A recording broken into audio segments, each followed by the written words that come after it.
Hey everyone, welcome to Room for Growth.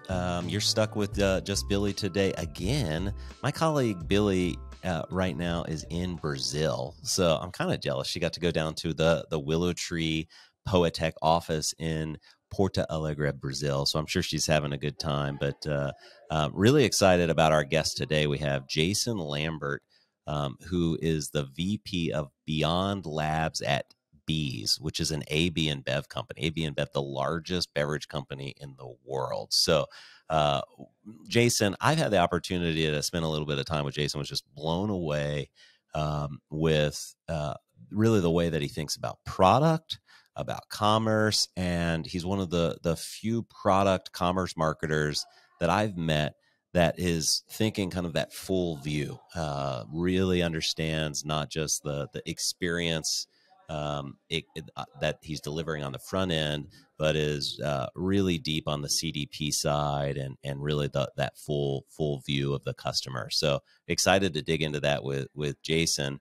We were talking during my interview with Jason, and B2B kind of gets the raw deal when we're talking about great experiences in the market. And it doesn't, normally, heck, when we ask our guest about brands, we've never had somebody say, like, let me tell you about this B2B experience. It's always Nike, Disney, and that we're getting these kind of standard run-of-the-mill brands. But when you hear about what B's is doing and what AB InBev, the innovation that they're delivering, in how they communicate and sell to their retailers and their distributors, it's really quite remarkable.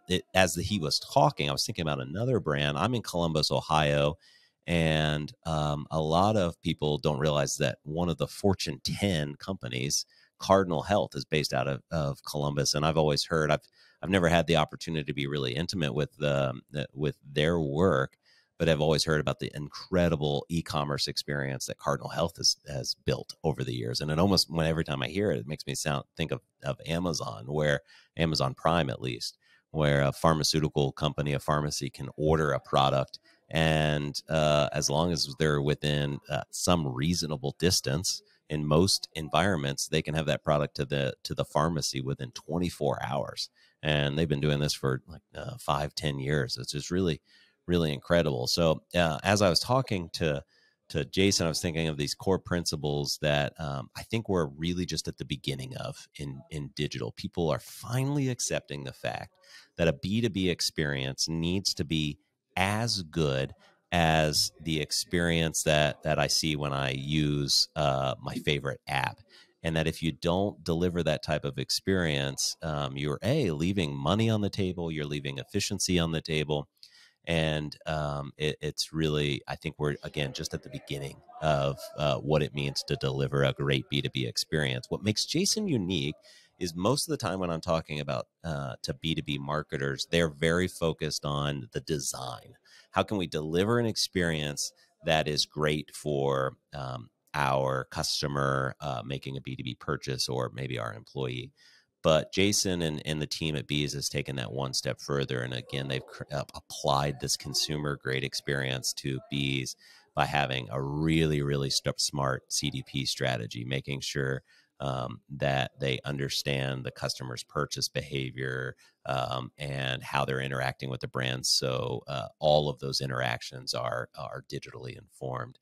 And I think that is an area where in B2B, there's a ton of opportunity to get past just designing a really nice looking experience that feels like a consumer experience, but delivering at every single touch point. And so we talked to Jason a little bit about that. But I'm curious, as we post the podcast to LinkedIn, I'll remember to throw this question out there. What B2B marketers, it's not a space that I'm deeply versed in. I'd be curious what other B2B marketers and experiences that we should be talking to and kind of using as inspiration. So please comment on that if you're listening to this episode and you know of another brand that we need to be thinking of.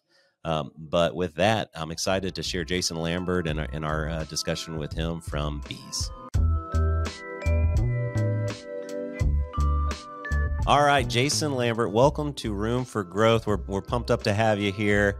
We have a lot of questions for you, but before we get started, why don't you tell our listeners a little bit about yourself and your role at Bees?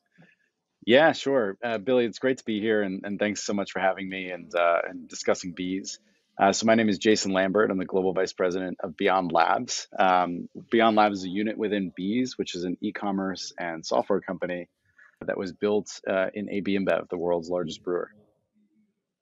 Awesome. It's super interesting. I would guess that most people, unless they're deep in the beverage industry, would have no idea that ABI has an e-commerce and SaaS company. I remember the first time I heard it, I'm like, wait a second, how's this work? And it's taken me a kind of a couple times to truly really wrap my head around it. So real quick though, for our listeners, if they're in that camp that I was in, would be curious, can you tell us more about Bees, how it's structured, and kind of how the idea came to fruition? Yeah, no, absolutely. So it's hard to talk about bees and especially the history of bees without talking about AB InBev, who AB InBev is, who we serve. So AB InBev is the world's largest brewer. We have over 500 amazing brands in our portfolio. We operate in many markets all across the world. One in four beers is consumed globally comes from our incredible ecosystem, which is amazing. First and foremost, I'd say like the beer category is incredibly interesting. It's natural, it's local, and it's inclusive. And that ecosystem actually consists of suppliers and brewers like ourselves. And it also consists of retailers within our environment that we sell our products to, that those retailer partners within that ecosystem then sell to consumers. So AB InBev serves about 10 million of these small to medium sized retailers in over 70 plus geographies around the world. And when we started to think about effectively what digital meant for AB InBev, we looked at how we serve this retailer ecosystem traditionally, and then how effectively technology and process change could elevate their experience first and foremost with us. And then we could actually help this retailer ecosystem thrive as they're selling all these products to their consumers. So Bees was kind of born. The idea of Bees was born. Bees is AB InBev's proprietary B2B e-commerce platform. It's really was built and designed to really help our businesses thrive. Those partners that we have in the ecosystem. Wow. Really, really interesting and definitely innovative in terms of yeah. How old did you say ABI is? So ABI has roots all the way back to Stella Artois, which is back into the mid 1300s. So it's incredible. We have 650 plus years. Yeah, you think of this major, massive company that is not certainly not rooted as a technology company. Building an e-commerce product is really impressive, and I would imagine it's made the lives easier for your retailers. How exactly do the retailers use the Bees app on a day-to-day basis? How's it kind of enhance their overall experience? Yeah, it's a great question. So, if I kind of talk about it in two segments, I think it starts to make a lot more sense. It was kind of pre bees and post bees. So traditionally, how we would serve, these 10 million retailers all around the world is we would quite literally make physical sales visits to these retailers, and this could be bars, restaurants, like places where you consume on premise, and it can also be bodegas, grocery stores, large key accounts, places that you would consume maybe off the premises. And so every week, we would send sales reps in to each of these 10 plus million stores. And I'd say, Billy, Billy's Bar and Grill, do you usually, you take your typical order and maybe try to upsell you a little bit and maybe bring a new innovation to your attention. So with that process, there were all these issues that basically customers would struggle with. One was, well, if I miss the actual visit, that's a problem because I won't be able to get my product. Two is that, when the rep would come in. It's really only a 7 or 10 minute visit at maximum, but I want to spend a lot of time discovering the portfolio and talking and really understanding. So what Bees does as a B2B e-commerce solution is it provides our entire portfolio to the customers to discover, provides suggested orders, their personalized discount depths, rewards and loyalty programs, but it also provides them the empowerment to look, place the order anytime, anywhere you want. Really start to choose maybe like even flexible delivery or not, and have full visibility of the portfolio that is available to you. And so it provides this like massive empowerment, a lot of flexibility, and it really like adds to the satisfaction of our customer base. Wow. A lot of times anytime we talk about e-commerce, we always go to the Amazon and kind of the public experiences that we know as best in class consumer experiences. How much have you, as you're building a B2B e-commerce experience, which we don't read about as often, how often are you looking at kind of best in class consumer experiences to draw inspiration for how you built bees and built new features for your customers? Yeah, it's a perfect question because I think B2B, I'll put it nicely, I don't think it gets as much shine as B2C, Right. but actually the market is absolutely massive. It is like, Hmm. I think Statista put out something out where the B2B market itself and the total retail market was like $27 trillion annually in terms of like goods exchanged. We have a very unique scenario with at least some of the B2B that we're focusing on at the beginning, which is our SMBs around the world are typically the profile would traditionally be like a small proprietor, right? It'd be Hmm. one owner, maybe like one or two workers. And so when we set out to do this, we were like, look, we believe that we can bring best practices of consumer, and it wasn't only the experience itself, like the UI UX, but it was actually more around let's do the true sort of customer research. Let's do the customer experience journey mapping. Let's understand what pain points exist today, how we can elevate pain points through Hmm. technology, how we can replicate the positive moments through technology, and how we can marry both online and offline processes to really create a next level or next generation experience that our customers have. So, using both kind of practices from the consumer side and simply applying them in the B2B model, it allowed us to like leapfrog what was traditionally always thought Yeah. of in the B2B space is like, let's put our catalog online and like somebody can go in and Right. order off the catalog and like order a tractor. And it's like, no, this is a consumer like e-commerce experience for the millions of small retailers that we serve around the world, and it has like all of those both capabilities, but like user experience, pieces that come along with that. Yeah, yeah. It's I've been saying for a long time, and I think we're starting to move past where B2B and kind of digital workplace experiences are starting, at least as far as I've seen, starting to get the same level of attention as consumer experiences. But for a long time, we would make excuses for these experiences being so poor because it was like our employees use them and I guess they have to. And, what I've seen is, particularly when people are doing their job, if you don't give them a great experience, they will find another way or they will just live in just nonstop frustration. But for a lot of the brands I've seen, people would, go around the kind of policies because this system's so terrible. You know what, I can use Dropbox or some better tool and daggone it, I'm going to do it. Yeah, Yeah. because it helps me do my job better. So it seems like most organizations have started to embrace the fact that your employees and your B2B consumers are people too, and every time they use the app on their phone, it changes what they expect from the app or the experience that they do on a day to day.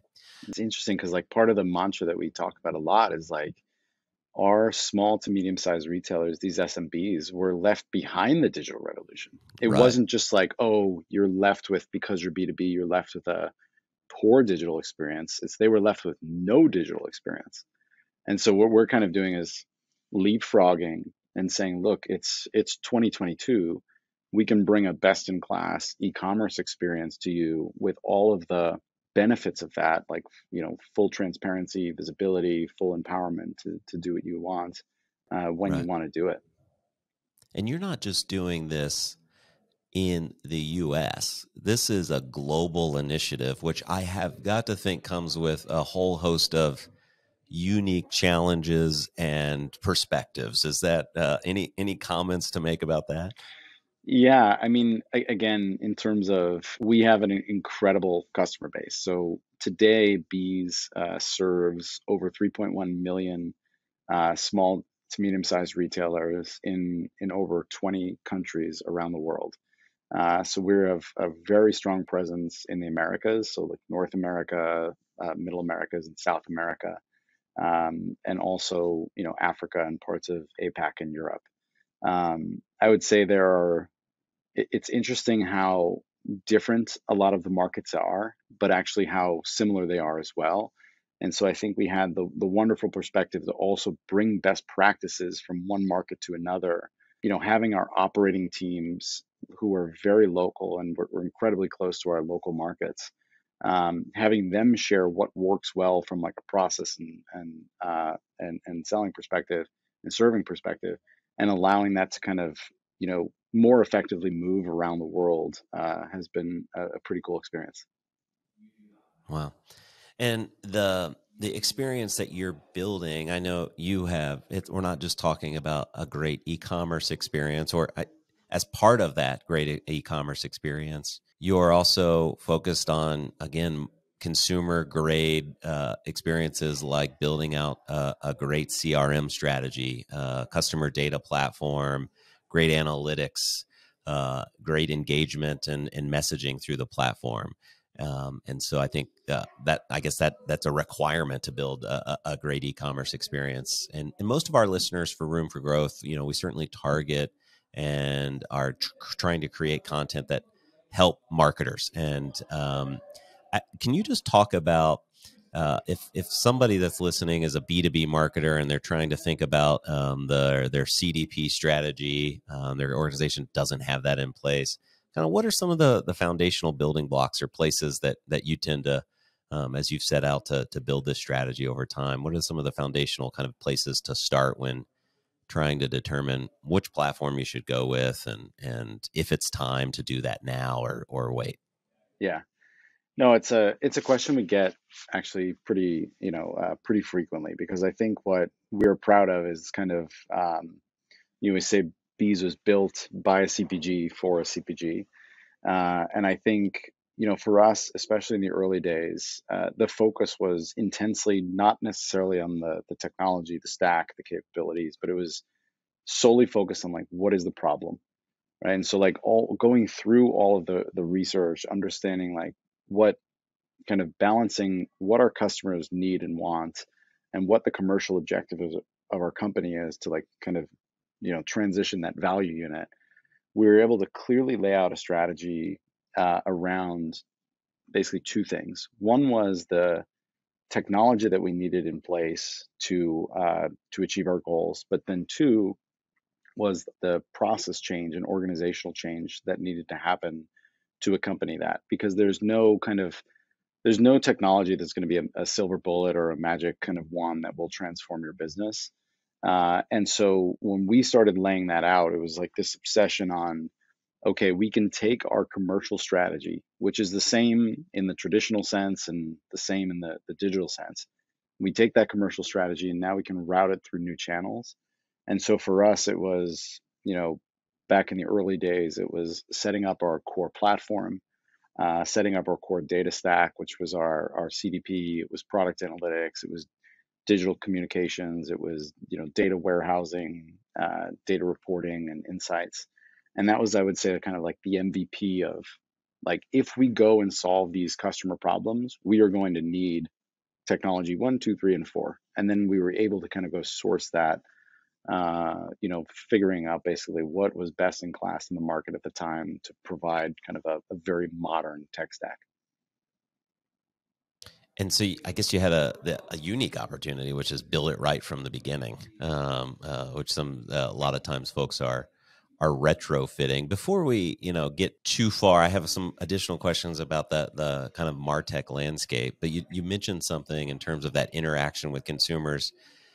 You mentioned before bees, after bees. Has there been new insights that have happened that would not have come to be, new ideas of that would not have come to be if you were kind of doing it the old way? That now that you guys have launched bees. Yeah, I mean, I think the best thing that's come of bees is like watching our partner or retailer ecosystem thrive and grow. I think we always struggled as a business because if you think about the kind of physical nature of, say, just the sell-in process, we always kind of struggled to do basics because, of course, there's tens of thousands of people in the field doing something. Now that we have the ability to provide our customers a great experience digitally, those customers are now not only ordering through us, um, but they also see a significant amount of value added opportunities through the experience itself. So we have a rewards or a rewards program called Club B, where it's not only earning points on purchase, but actually, a big part of their business is, are they executing well in trade to reflect the brands appropriately to their consumers? And so we actually offer Wow. up where we used to have to kind of do the blocking and tackling with them physically. And again, only like we had 7 minutes to do the order, to do the trade execution, to do kind of everything under the sun. Yeah. Now Wow. we've retrained our entire frontline sales force to become business development reps, and the retail owners themselves can say, oh, I have a challenge here in my bees application to put a price to consumer of this particular product here instead of where I had it higher. And I'll have my consultant, the business development rep, actually visit me in like tomorrow or the next day to talk to me about the value there and like why that's so important. So it's this kind of Hmm. ability to look at our retail partners around the world and say, you know, you are not this kind of blocker between us and our consumers. You are an extension of our ecosystem. And if we can get you, the empowerment and the right tools and mechanics that you need, not only will our consumers be enjoying our brands and our portfolio, but you will actually be growing and you'll be healthier. And like, because you're anchor of the community, the community starts to grow and everything starts to kind of move, and there's quite a bit of inertia. So I think that was like Yeah. a It's turning amazing. point for us. Yeah, during the pandemic, during like lockdown time, you had bees in place. I have to imagine that was a kind of an unexpected benefit. Is that a fair statement? Yeah, I mean, I think it was actually pretty interesting because we started rolling out bees prior to COVID. In 2019, we launched bees for the first time in the Dominican Republic. Hmm. We moved to Brazil in early 2020, but we're still pretty small in Brazil, and had pretty ambitious, I would say, like ramp up plans over the course of 2020. But then when COVID hit, it was actually like not it wasn't a tailwind for us necessarily as like bees, the e-commerce experience. It became actually critical, a critical part of Right. some countries' basic infrastructure to receive the goods in the market that they needed. We had some countries in Latin America that had full lockdowns, including our sales reps going out into the market. So for these, the local tiendas, colmados, bodegas, all the corner stores, for them to actually receive their product, we actually launched bees like quickly in those markets to ensure that we could like provide the portfolio that they needed to serve their consumers at the time. And so it ended up being kind of a wonderful addition at the right time. It was kind of the right time with the right technology and the right solution. And we were incredibly happy that it was serendipitous like that. Yeah, I would imagine so. And what about your role with Beyond Labs, and how's Beyond Labs kind of fit into the overall bees picture here? Yeah, so I mean, I'm incredibly excited about it because I think it's something that Bees is within AB InBev. Bees is was a wonderful success case of how to kind of innovate internally within a large consumer product goods company. I think it's also kind of an amazing testimonial of how utilizing the infrastructure of and the platform of an existing company and just adding kind of like technology and maybe some process change can be absolutely massive in terms of the value that we can bring to the community, to all of our partners, and to the company itself. So we used a framework again. If I think about kind of some of the best startups in the world, if I think of some of the best incubators or accelerators, you know, what was the strategy to kind of go from 0 to 1, and then from 1 to 10, and then from 10 to 100? It was really focusing around in the early days, again, like an obsession of problem. What problem were we trying to solve? Doing an intense amount of research in the market to really map out, and understand our customers, our problem, our value proposition. Doing the competitive analysis, the kind of the DVF models, if you will. And now the goal of Beyond Labs, now that Bees is starting to mature, the mission of Beyond Labs is to expand the Bees ecosystem through innovation. We have I would say we have no shortage of people with ideas in the company. And so what we needed, to be honest with you, was a place to catch those ideas, a place to kind of like foster and nurture them, not put, insane amount of time and resource behind them, but to put the right amount of like true sort of ownership, dedication, and resourcing where necessary, and advisory to apply that framework and see what takes. We all have hypotheses. I've placed a couple bets here where I'm like, this thing's going to take off, and it's like, and then we have a couple that I was like, oh, I don't know about this idea, but we've actually seen it be, incredibly positive. And so it's just kind of I'd say the mission is to expand the ecosystem. I'd say what we practically do is create an environment where ideas move from a concept to a seed, hopefully a seed to a pilot if we're doing things well and thinking about it. And then if the pilots are successful, we think about scaling and leveraging the broader ecosystem. Awesome. Well, I look forward to kind of hearing about the ideas that go the other direction and pass the test. Sounds like an awesome opportunity for you and for Bees. Getting back into the Martech world just a little bit. You sit on a couple customer advisory boards and have so for some time across CDP and analytics. And I have said maybe on every other episode that we record, I kind of feel for marketers sometimes, especially when I go to a conference. I always come away thinking like, oh my gosh, every one of these platforms are kind of saying that they do the same thing. They say they do it better than the other. Every analytics platform says that they're a customer data platform and vice versa. And these are among some of the platforms that we love. And I'm just curious how you've seen this space change over the years that you've been involved, and any kind of just things that stick out in your mind when you think CDP, CRM, and analytics. Just some of the landscape changes that you've seen. Any observations there? Yeah, I mean, the first and most obvious is the space is certainly more populated now. I think when we think about who did CDP, I mean, CDP, I can't remember hearing the acronym CDP before. Maybe it was either Right. 2018 or 2019.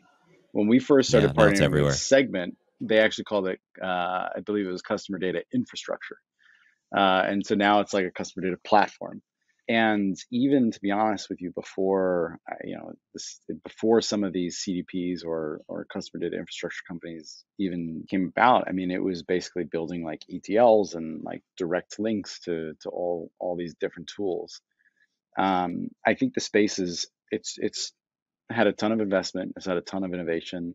It's much more modular today. I mean, if I want to try a marketing tool, like we can spin it up in 30 minutes and start doing some testing. I think actually that makes it, to your point, I think it makes it a lot harder for marketers, because if I, hire a product marketing manager tomorrow and I'm like, okay, go do, again, focusing kind of on the, commercial strategy, business objectives, OKRs. If it's like, hey, go achieve, this OKR, there's now 7,000 companies that might do it.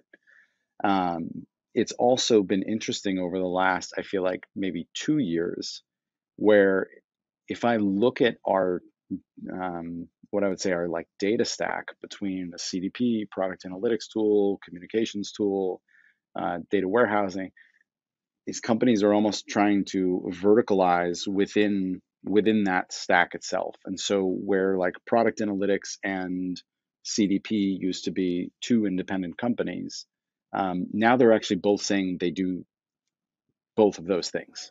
Exactly. Yeah. And so I think that's kind of, starting to, muddy the waters a bit. And the Right. reality is like, what as a, again, what I always say to anybody who either works here or starts here or whatever, is like, first think about, what is your problem? What are you trying to solve? What value does that bring?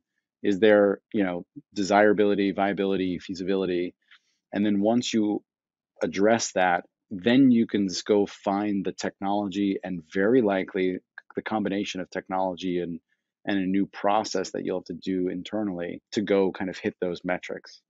I think the Yeah. great part about being a marketer today, or a product marketer today, is that you can switch these things in and out. So if you set up the right frameworks and you're following kind of your key results or KPIs that are leading into your key results, you can say, oh, I chose tool A and it's not working, so let me pull it out, put it in tool B, and so on and so forth. Yeah. Yeah. We were saying a few episodes ago, it really all comes back to these like core principles of how you would set out if you were creating a new business, a new idea, testing an idea, is like not getting to all the tactics and platforms out of Yeah. the gate, but focusing more on, okay, the standard strategy process of building out, what are the goals, what are the needs of the consumer, the user, and start to kind of build a more thoughtful approach. I get excited by all the tools, so it's so easy for me to just go like I straight there. I always make the joke. I'm like, guys, think about the Segway. Like, amazing, innovative piece of technology that nobody wanted. So like, it's really cool that all these tools are coming out, but like, if there's no application that's solving a problem, like, it's Right. gonna thud hard. Right. Yeah. How would you define a CDP? Because it's like muddied. Like for I still talk to a lot of folks where, even though that's a big a phrase that's getting used more and more often, a lot of marketers, it's still a kind of a newer concept, especially if they're coming from a more traditional marketing background. How would you define it in a simple Yeah, term, kind of what a CDP is and what the benefit is? yeah. I like the way you phrase the question of like, for people who are maybe not familiar with it, because I've, internally within the company, or even externally with other CPG partners, we've had to go through this like kind of teaching process of like what we built, why we built it. How I always describe our CDP is effectively like a circulatory system. I mean, it might not be a perfect metaphor, but I'm like, look, you have data sources, places where you're creating data all around your organization. It's on your customer applications. It's on your internal applications. It might actually be you're ingesting data from third-party sources. And so what you need is actually like the minute or the moment that data is created, you need that to be instantaneously flowing around the organization to the various tools. Because historically, what I've seen in our company and many other companies that are, very traditional, is that you fall prey to this like almost like island effect, where it's like, oh, I have this data, this huge wealth of data here, and I'm like, great, what's flowing in and what's flowing out? And they're like, what are you talking about? And it's like, no, no, no, I'm just analyzing this basket of data. So it's like, if you can get to a point where, let's say you have 10 people working in 10 different tools within your stack, if they're all kind of working on that same like fresh data set, then you have like a proper circulatory system of information flowing around your organization. Right. And for us, Okay. practically what that means is that if a customer of ours places an order on our Bees app, and then our Bees business development rep with their Bees Force app walks in 10 minutes later, they're like, oh, I saw you placed an order. Like, let me talk to you about this. And then our marketers are not sending communications to say, hey, you should place your order. So it's like quite simple once you break it down around like get that data Right. flowing around your organization as quickly or fast as you can and as consistently as you can. And I think that's what Yeah. a CDP does for us. Yeah, no, awesome description. And one of the reasons I'm so excited to be working in this space right now, it's like that story you just told is like, this is the stuff that we've been talking about for so long, like a 360 optimized, personalized experience, all these buzzwords Yeah, that are really hard to do if you have a bunch of disjointed data all over the place. And so a CDP is like, finally, I start to see this stuff actually coming to life in the market. And yeah, I'm like sick of talking about it. Like let's start making it exactly. happen. And a CDP has been the one of the unlocks to make that happen. For sure. So I'd be crazy if I didn't bring on someone, an executive from the largest beverage company in the world, and did not ask about alcohol more specifically. And so I'm curious what trends you're seeing in the alcohol industry, product trends, sales trends, digital trends, anything cool that you're excited about that you're seeing at the moment? Yeah, I mean, look, first of all, I think for us, it's wonderful because actually Bees is starting to expand our product offering to offer many like CPG partner products as well. But I'll speak to to the question of like beer and the alcohol industry. And of course, working for AB InBev and the world's largest brewer for so long, I'm a beer lover. I think the one thing that is like an absolute truth and a fundamental truth is like the beer category continues and demonstrates like growth and resilience. So I think we kind of think about it across like share of throat, meaning like what are consumers drinking? So like is it wine? Is it spirits? Is it beer? The beer category continues to grow. It continues to be incredibly healthy. As I mentioned at the beginning, it's natural, like it's all natural ingredients. It's literally four ingredients. It's wheat or barley, hops, water, and yeast. And it's inclusive and it's like hyper local. So like what we always say is like, and the beer that you're consuming today is very likely used by those local natural ingredients, and is really enjoyable. So I think there's like a great amount of health in the market generally. I think we've seen a lot of like incredible innovations coming out of the beer category over the last like 5, 10 years.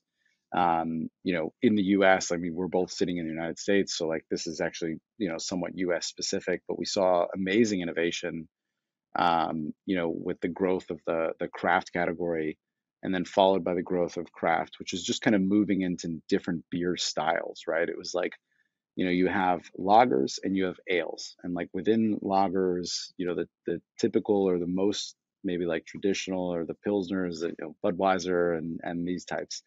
And so moving into ales and IPAs and like having those kind of grow and kind of meet the consumer demands, for the maybe like the higher taste palette.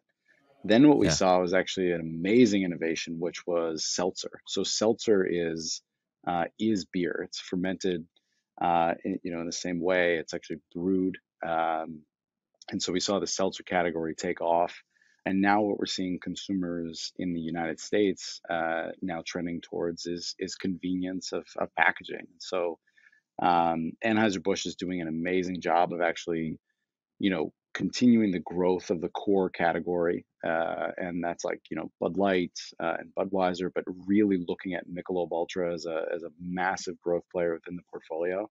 But then also focusing and going where consumers want, which is like ready to drink cocktails, um, you know, uh, things like Cutwater, which is like the fastest growing, ready to drink cocktail brands in the U.S. So it's a pretty yeah, exciting place to be, and I enjoy uh, being an intern in the taste testing department to give people an idea of whether or not it's good or bad.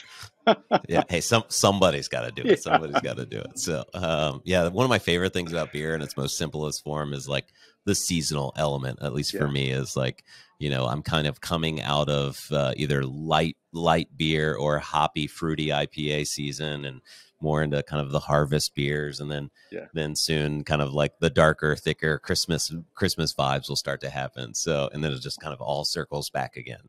But yeah, it always gives me that feeling of the season.